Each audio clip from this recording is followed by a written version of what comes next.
வகையில் பெப்பின் ஜார்ஜ் இயக்கத்தில் ரூபா நடிப்பில் இன்று வெளிவந்துள்ள படம் தான் யமகாதிக்கு. இந்த படம் எப்படி இருக்குன்றதை பார்க்கலாம். வாங்க நிகழ்ச்சிகளை போகலாம். நம்ம நிகழ்ச்சியை முறையாக பார்க்குறீங்கன்னா மறக்காமல் சப்ஸ்கிரைப் பண்ணி சப்போர்ட் பண்ணுங்கள். அப்போ தான் அடுத்தடுத்த வீடியோ போகிறதுக்கு எங்களுக்கு இன்ட்ரெஸ்டிங்காக இருக்கும். வாங்க கதைக்களத்துக்குள்ளே போகலாம்.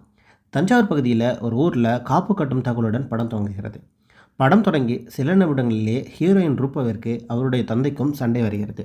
அதில் ரூபா ஒரு தந்தையை ஓங்கி அறைய ரூபா தற்கொலை முடிவை இருக்கிறார். இதைத் தொடர்ந்து ரூபாவின் உடலை சம்பிரதாயமான சடங்குகள் செய்து எடுக்கும் நேரத்தில் கட்டிலை அசைக்கக்கூட முடியல.